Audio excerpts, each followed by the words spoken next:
Bishaan laga Abbayyaa misooma hunda galeessaatiif oolchuu fi balbala galaana Diimaa goonfachuun dhimmoota badhaadhina Itoophiyaa dhugoomsan keessaa isaan ijoodha. Dhimma kanarratti fuulleffachuun qindoomina Inistituutii Dhimma Alaa Kolleejjii Raayyaa Ittisa Biyyaa fi Yuunivarsiitii Samaraatiin konferensiin dhimmoota balbala galaana Diimaatti ba'uuf ga'ee tarsiimoo naannoo Affaar sirnoota qabeenya bishaanii lamaanii walabummaa tarsiimoo Itoophiyaa fi walitti hidhamiinsa laga Abbayyaa fi galaana Diimaa jedhan irratti xiyyeeffachuun gaggeeffameera. Daayiriktarri olaanaa Inistituutii Dhimma Alaa obbo Jaafar Badroo biyyi agarsiistuu humna Afrikaa bahaa dachee argama ummatoota fakkeenya qaroominaa fi sabboontotaa taate Itoophiyaan sulula gammoojjii laga Abbayyaa fi galaana Diimaa faana biyya walitti dhufeenya cimaa qabduu fi utubduu gaanfa Afrikaati jedhan. ለኢትዮጵያ የባህር በር ጉዳይ ከባህሩ ባሻገር ከራስ ታሪክ ጂኦግራፊ ዲሞግራፊና ስነ ልቦና ጋፊን ulaa galaana Itoophiyaa galaanichaan gamatti seeneffama qomoo haala teessuma lafaa fi xiinsammuu ofii waliin araaramuuf gaafatudha.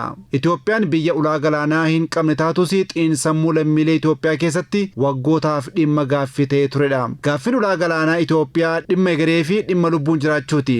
Dhimmi ulaa galaanaa argachuu akkuma hidha haaromsa guddicha Itoophiyaa walii galtee biyyaalessaatiin kan irratti hojjetamuu qabudha.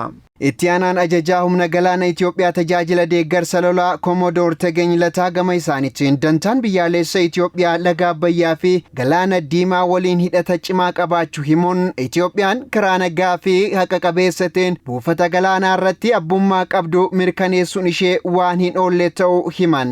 የኢትዮጵያ የባህር ጥያቄ መመለስ ለሀገራችን ብሎም ለአፍሪካ ቀንድ አገራት ሰላም መረጋጋት Gaaffiin ulaa galaanaa Itoophiyaa deebii argachuun tasgabbii nageenya Itoophiyaa fi gaanfa Afrikaatiif gaheen qabu olaanaadha. Itoophiyaan buufata galaanaa dhabuun biyyattii qofaaf osoo hin taane gaanfa Afrikaa irratti dhiibban inni gama diinagdeetiin siyaasaa fi waraanaan qabu hubachuun barbaachisaadha. Naannawa galaana Diimaa fi galaana Kaaba Hindii irratti sochiin waraanaa jiru faayidaa biyyaalessaa keenya irratti dhiibbaa qabu qolachuuf dandeessisu humna galaanaa cimaa ijaaruun dhimma boruuf ol kaa'amu akka hin taane xiyyeeffannoo keessa galchuun barbaachisaadha. Pirezidantiin Yuunivarsiitii Samaraa Dr. Muhammad Usmaan akka ibsanitti fedhiin Itoophiyaan galaana Diimaa argachuuf qabdu seenaa teessuma lafaa fi nageenya naannoo waliin kallattiin kan wal qabatu ta'uu ibsaniiru.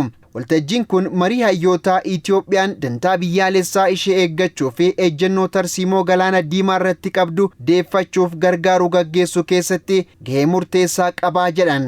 This conference explores the intricate and the interlinkages between the Nile and the Red Sea. Konferensiin kun waltajjii dhimmoota walxaxaa fi roga hedduu qaban kanneen gahee tarsiimoo naannoo Affaar waliin wal qabatan irratti mari'atanidha. Kanaaf abbummaa galaana Diimaa irratti tarsiimoo Itoophiyaan iftoominaa fi kaayyoon waliin ga'uudhaaf kutannoo waloo qabnu waltajjii itti agarsiifnudha.